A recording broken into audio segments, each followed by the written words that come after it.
দুজনে পাইছো দুজনে পাইছে কিমান জন আহিছে আমি 11 জন আহিছো 11 জন আহিছে বুলি কৈছে কাকজান পাইছে গোটেইখিনি কাকজান আচ্ছা কিমান মান আহিছে আপোনালোকে মই 12 জন আহিছো 12 জন আহিছে আমি নমতা পং পাইছো নমতা পং বাইবি আচ্ছা নমতা বাইকো আহিছে বুলি কৈছে কোন জন আহিছে আপোনালোকে আচ্ছা 14 জন আহিছে ফালে ভালো আহিছে আপোনালোকে আচ্ছা নমতা পং দাদা এফালে নামসমূহ লিখা হৈছে নেকি হয় হয় নাম মানে কোনখন গাঁও পৰা আহিছে নে প্ৰত্যেক ব্যক্তি নামেই উল্লেখ কৰিব লাগে নহয় এখন প্ৰতিখন গাঁৱৰ য'ৰ পৰা নহনীয়া ন ল'ৰা আহিছে তেওঁলোকৰ নামবিলাক আহিছে তেওঁলোকৰ নামবোৰ উল্লেখ কৰিব লাগিব ন ক'ৰ পৰা আহিছে অকণমান কৈ দিয়ক দুজনৰ পৰা আহিছে কোন ল'ব পাৰে কিমান জন আহিছে আমাৰ 12-11 জন আহিছে 11 জন আহিছে আপোনালোকৰ মৰাণ জনগোষ্ঠী গছতলৰ বিহু ৰাতি বিহু ধৰ্ম হুঁচৰি আজিলৈকে বহুত দেখুৱালোঁ আৰু আজি আপোনালোক দেখাব লৈ আহিছোঁ শৰণ লোৱা পদ্ধতি শৰণ কেনেকৈ লোৱা হয়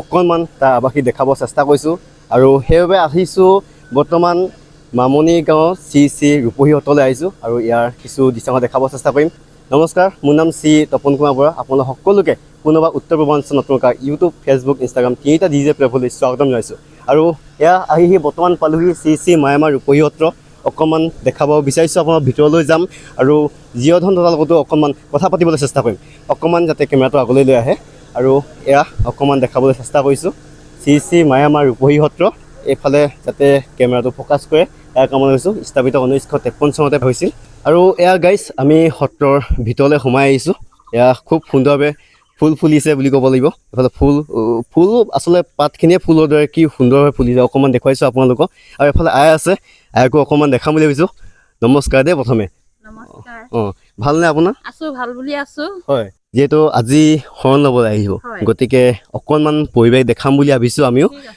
নিজেও চাম আনিও তেওঁলোকো কিবা এটা দেখাম বুলি ভাবিছোঁ আৰু আপোনাৰ বৰ্তমান আজি মনোভাৱ কেনেকুৱা যিহেতু আজি শৰণ ল'বলৈ আহিব আজি যিহেতু আমাৰ ইয়াতে আমাৰ ইয়াতে ধৰ্ম ৰীতি নীতিৰে আৰু ল'ৰাসকল ল'ৰা নোৱাইসকলে শৰণ ঘটিব আহিব তাকে তেওঁবিলাকে অহাৰ উখল মাখলে আৰু এই গোটেই পৰিৱেশটো উখল মাখলে বিৰাজ কৰিছে তাকে আৰু মনটো ভালো লাগিছে আজি ইয়াতে শৰণ ঘটিব আহিব ল'ৰা নোৱাইসকল আহিব তাকে ভালো লাগিছে মনটো আৰু যোৱাকালি যোৱাকালি নহয় তাৰ আগৰ দিনা পৰহি দিনাখন দুদিনীয়া কাৰ্যসূচীৰে ইয়াতে শৰণ দিয়া হৈছিলে তাকে আজিও আহিব আৰু আজি আহিব বুলি মনটো ভাল লাগি আছে আৰু গাইজ এনেদৰে আইগৰাকীৰ লগত কথা বতৰা পাতিলোঁ আৰু ইয়াৰ পিছতে আমাৰ জীয়ধন দাদাৰ লগলৈও গ'লোঁ জীয়ধন দাদাৰ লগতো অকণমান এনেদৰে কথা বতৰা পাতিলোঁ খুব ভাল লাগিল আৰু জীয়ধন দাদাৰ লগত পতা এই ভিডিঅ'টো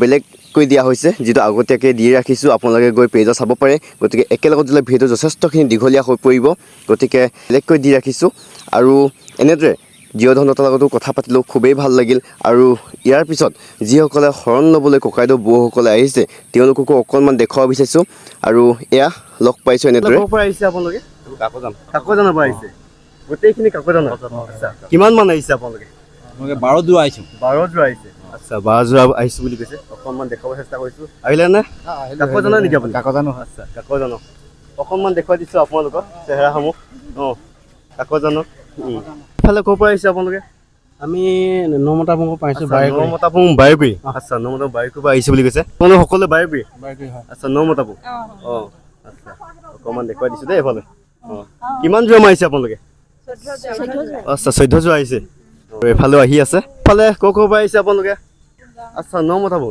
একেখিনিয়ে নেকি নমতা পং লগতে কিমান 14 যোৰা 14 যোৰা এয়া নামঘৰ আৰু এইফালে এটা কাৰ্যালয় আছে যিহেতু বহুতো শৰণ ল'বলৈ তেওঁলোকে আহিছে নাম ল'বৰ বাবে তেওঁলোকে অকণমান দেখুওৱাৰ লগতে আপোনাৰ ইয়াত কাৰ্যালয়টো অকণমান দেখাওঁ বুলি ভাবিছোঁ গতিকে এয়া হৈছে কাৰ্যালয়ত নামসমূহ লিখিছে অকণমান দেখুৱাইছোঁ আপোনালোকক দাদা এইফালে নামসমূহ লিখা হৈছে নেকি হয় হয় নাম মানে কোনখন গাঁৱৰ পৰা আহিছে নে প্ৰত্যেক ব্যক্তি নামেই উল্লেখ কৰিব লাগে নহয় এখন প্ৰতিখন গাঁৱৰ য'ৰ পৰা নহনীয়া ন ল'ৰা আহিছে তেওঁলোকৰ নামবিলাক তেওঁলোকৰ নামবোৰ উল্লেখ কৰিব লাগিব ন আৰু এয়া অকণমান দেখাবলৈ চেষ্টা কৰিছোঁ আপোনালোকক নামসমূহ এনেদৰে লিখিব লগা হয় আৰু সকলোৱে এনেদৰে আহি পোৱাৰ লগে লগে গুৰুজনাৰ ওচৰলৈ যায় গুৰুজনাৰ পদূলিত এনেদৰে গেটত সেৱা লোৱা হয় অকণমান দেখাব চেষ্টা কৰিছোঁ সকলোৱে সেৱা লয় এনেদৰে আৰু এয়া হৈছে যি সত্ৰ চৌপাশত অকণমান দেখাব চেষ্টা কৰিছোঁ।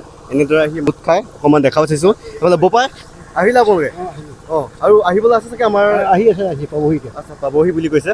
অকণমান দেখুৱাই দিছোঁ আপোনালোকক। এয়া হৈছে চৌহদটো বৰ্তমান য'ত শৰণ ল'বলৈ লোকসকল আহিব। এনেদৰে তম্বু পাৰি এনে থাকিব লগা হৈছে। এনেদৰে থাকি তেওঁলোকে শৰণ ল'ব। আৰু এইফালে বয় বস্তু বিভিন্ন স্থানৰ পৰা যিহেতু আহিছে, অগণন যিহেতু ব্যক্তি আহিব, এয়া অকণমান চৌহদৰ পৰিৱেশ দেখাব চেষ্টা কৰিছোঁ। এয়া দেউতাহঁতে ওলাই আহিছে এনেদৰে।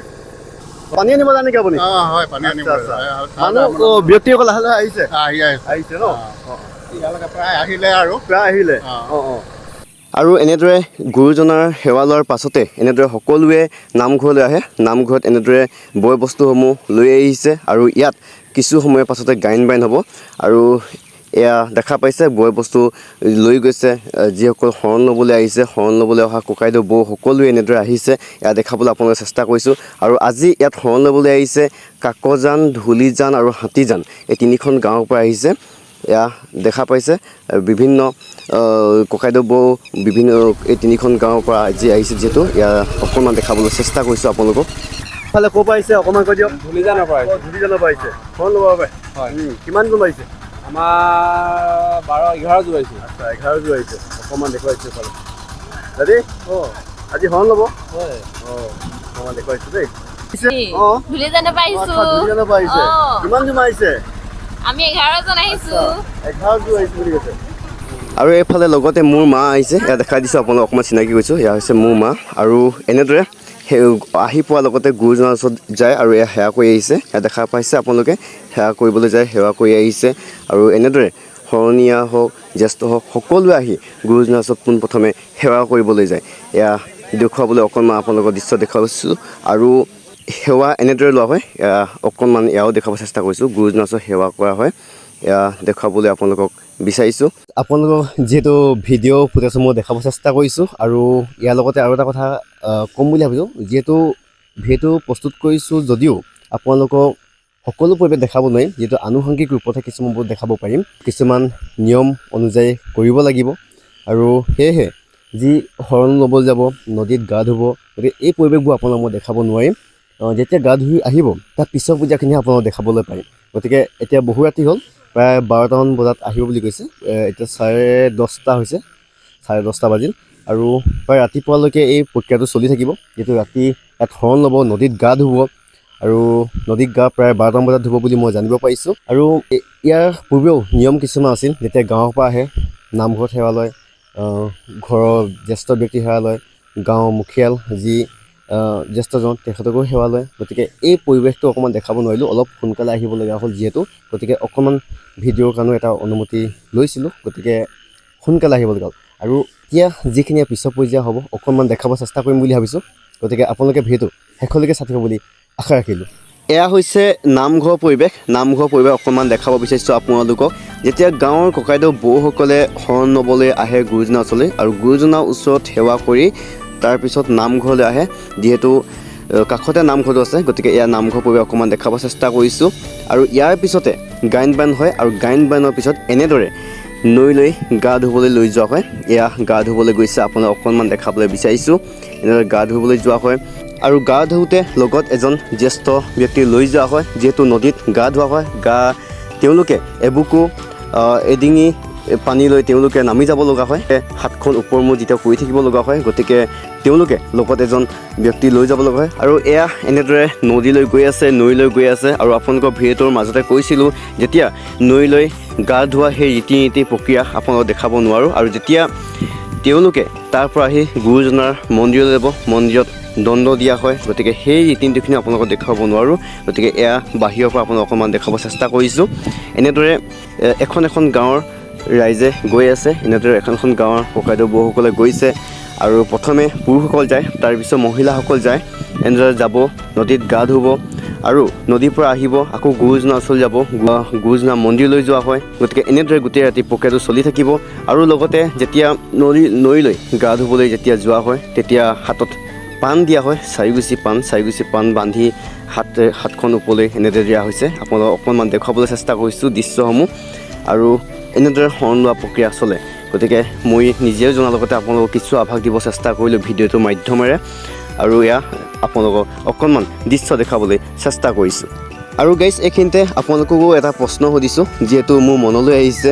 মই যিহেতু ইয়াত আজি অহা উদ্দেশ্য আছিল মই নিজে জনাৰ লগতে আনেও যিসকলে আজিলৈকে পাণ সোধা দেখা নাই বা জানিবলৈ ইচ্ছুক তেওঁলোকেও যাতে অকণমান জানক সেই উদ্দেশ্য কৰি মই ভিডিঅ'টোৰ মাধ্যমে অকণমান আভাস দিব চেষ্টা কৰিছোঁ। লগতে এতিয়া মোৰ মনত আৰু প্ৰশ্ন আহিছে, আমাৰ যি এই গোঁসাই দেউতাজনৰ সকলোৱে জীয় ধন বুলি সকলোৱে মাত লগাইছে। গতিকে জীয় ধন কিয় কোৱা হয় আচলতে অকণমান আপোনালোকে কমেণ্ট বক্সত বুজাই দিবচোন, যিহেতু মই নাজানো। গতিকে যিসকলে নাজানে তেওঁলোকেও জানিব। গতিকে কমেণ্ট বক্সত আপোনালোকে যিসকলে জানে কমেণ্ট কৰি জনাব। আৰু এটা প্ৰশ্ন মোৰ মনত আহিছে, আৰু সেই প্ৰশ্নটো হৈছে আমাৰ নামঘৰ সকলোতে যি জাননী প্ৰাৰ্থনা কৰে তেতিয়া মই শুনি থাকোঁ 33 কোটি দেৱতাৰ নাম উল্লেখ কৰে, কিন্তু এতিয়া ইয়াত শৰণ যেতিয়া লোৱা হয়, গতিকে শৰণ লোৱা মই যিমানবোৰ ব্যক্তি সকলোকে যিহেতু স্বয়ং শ্ৰীকৃষ্ণ ভগৱানজনৰ নামসমূহে দিয়া হয়।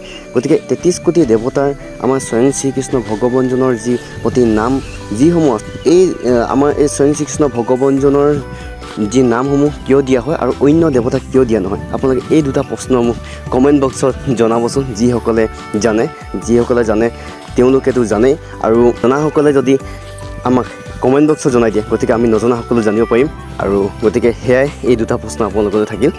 যি কি নহওক আজি আপোনালোকক এই শৰণ লোৱা পদ্ধতিটো অকণমান দেখাব চেষ্টা কৰিলোঁ, আৰু মই নিজে চোৱাৰ লগতে আপোনালোকক অকণমান দেখুৱাবলৈ চেষ্টা কৰিলোঁ। আৰু গাইজ এয়া আপোনালোকে দেখা পাইছে যিসকল দতা তেওঁলোকে যে ৰৈ আছে এনেদৰে লাখুটি লৈ এনেদৰে ৰৈ আছে, তেওঁলোক এনেই নহয়, তেওঁলোক ডাঙৰীয়া তেওঁলোকে এনেদৰে ৰৈ থাকে। যেতিয়া নদীলৈ গা ধুবলৈ যায়, গা ধোৱাৰ পিছত এনেদৰে যেতিয়া আহিব, যেতিয়া আমাৰ সত্ৰৰ ভিতৰৰ মন্দিৰলৈ সোমাই যাব, এনেদৰে ৰৈ থাকে তেওঁলোকে। এয়া দেখা পাইছে, আপোনাক অকণমান দেখাব চেষ্টা কৰিছোঁ। আৰু এয়া ভিতৰৰ পৰা দণ্ড দিয়াৰ পিছত এনেদৰে ওলাই আহে, আৰু এনেদৰে গেটত পাণগুচি হাতখন এৰাই পাণগুচি লোৱা হয়। আৰু এয়া অকণমান আপোনাৰ দৃশ্য দেখাব চেষ্টা কৰিলোঁ। আৰু এনেদৰে যিমানকেইখন গাঁও আহিছে প্ৰত্যেকৰ প্ৰথমে পুৰুষসমূহ যাব নদীলৈ, তাৰপিছত মহিলাসকল যাব, আৰু এনেদৰে যাব যেতিয়া গা পা ধুই আহিব, আৰু এনেদৰে সত্ৰৰ ভিতৰলৈ যাব। আৰু এয়াই দৃশ্য আপোনালোকক দেখাব চেষ্টা কৰিলোঁ। এনেদৰে শেষ নোহোৱা পৰ্যন্ত ৰাতিপুৱালৈকে হৈয়ে থাকিব এই প্ৰক্ৰিয়া, ৰাতিপুৱা বেলি ওলোৱালৈকে হৈয়ে থাকিব। গতিকে আপোনালোকক ইয়াৰ কিছু আভাস দিব চেষ্টা কৰিলোঁ আজি ভিডিঅ'বোৰ মাধ্যমেৰে। যি কি নহওক আপোনালোকক মই জনাৰ লগতে কিছু দৃশ্যাংশ দেখাব চেষ্টা কৰিলোঁ। হয়তো ভিডিঅ'টো অনেক ভুল ত্ৰুটি ৰৈ যাব পাৰে, গতিকে সেইখিনিও মই ক্ষমা মাজনা খুজিছোঁ। আৰু যি কি নহওক এইটো ভিডিঅ' ইয়াতে সামৰিব চেষ্টা কৰিছোঁ। আহিবলগীয়া ভিডিঅ'তে পুনৰ লগ পোৱা প্ৰতিশ্ৰুতিৰে আজি ভিডিঅ' বিদায় লৈছোঁ। ধন্যবাদ। জয় আই অসম।